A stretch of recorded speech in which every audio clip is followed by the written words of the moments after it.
Berawal dari usaha jual beli elektronik di Rusia, MMM banting setir ke usaha skema piramid yang terkenal dengan nama skema Ponzi atau sebuah usaha mengumpulkan dana dengan iming-iming profit yang tinggi. Ya, di Indonesia, MMM belum mengantongi izin dari Otoritas Jasa Keuangan, namun telah mengumpulkan sekitar 3 juta nasabah.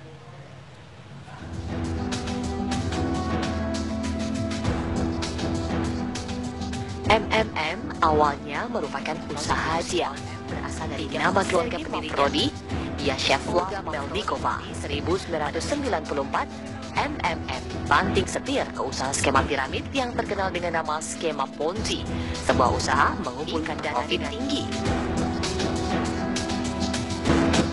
Baru berjalan beberapa bulan, usaha ini ditutup oleh pemerintah Rusia. Prodi sempat dipenjara 4 tahun atas tuduhan penggelapan pajak.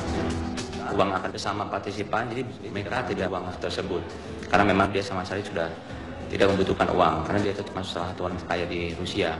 Nah, kemudian berita-berita bahwa dia pernah ditangkap, pernah masuk penjara itu benar. Jadi yang menangkap itu adalah pemerintah di sana karena sistemnya itu bertentangan dengan sistem keuangan negara waktu itu. Jadi mereka sempat ditangkap. Tapi kalau menurut saya, semua orang yang ditangkap itu bukan berarti orang kriminal.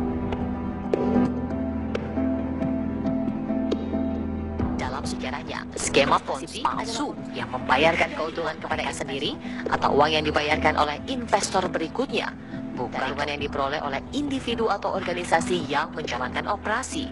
Biasanya membujuk investor baru dengan menawarkan keuntungan yang lebih tinggi dibandingkan jangka pendek dengan tingkat pengembalian yang tinggi. Kelangsungan dari pengembalian itu membutuhkan aliran yang terus meningkat dari uang yang didapat dari investor baru untuk menjaga skema ini terus berjalan. Namun, latar belakang tidak membendung perluasan MMM negara lain. Di Indonesia misalnya, meski Otoritas Jasa Keuangan di November 2012, MMM Indonesia telah mengumpulkan sekitar nasabah. Pertanyaan, adakah kekhawatiran dari para nasabah hingga menanamkan racun pada MMM ini? Oh bukan, ini bukan investasi. Ini apa namanya, grup komunitas ya.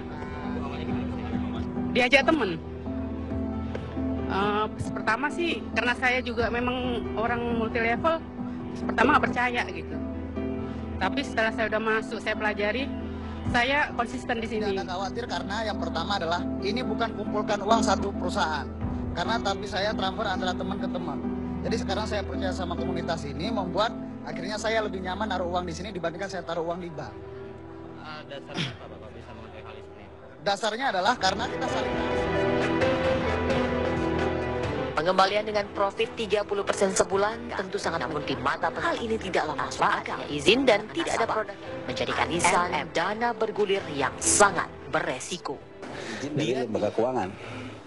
Jadi kalau berdasarkan regulasi yang ada, institusinya bodoh. Ini kita bicara hukum ya. Artinya kalau Anda ikut, Anda tidak bisa berharap perlindungan negara. Negara itu hanya melindungi sesuatu, ya. Kedua, dari sisi pengelolaan return 30%, menurut saya nggak masuk akal. Anda bisnis apa sih? Sebulan bisa dapat 30%, setahun 30% aja Anda udah hebat banget, ya kan? Di tengah suku bunga sekarang yang nggak, ya kecil lah. Itu kan udah satu patokan bahwa bisnis ini bisnis beresiko tanpa izin. Ya, jadi artinya beresiko tanpa izin, udah bodoh nggak ada izin. Iming-iming keuntungan bisa membuat risiko investasi saja yang harus diperhatikan jika ingin menempatkan dana.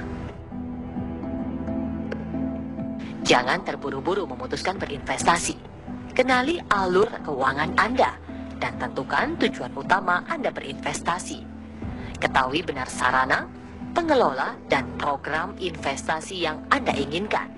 Ada tidaknya izin hingga lokasi dan latar belakang pengelola. Hal ini akan memudahkan Anda untuk mengetahui resiko yang mungkin terjadi. Jika Anda masih belum yakin, Anda dapat menggunakan jasa profesional seperti konsultan untuk membantu Anda memutuskan investasi mana yang paling tepat. Ingat, salah memilih sarana menempatkan dana bisa-bisa bukan untung yang didapat, melainkan buntung yang merapat. Tim TV One mengabarkan.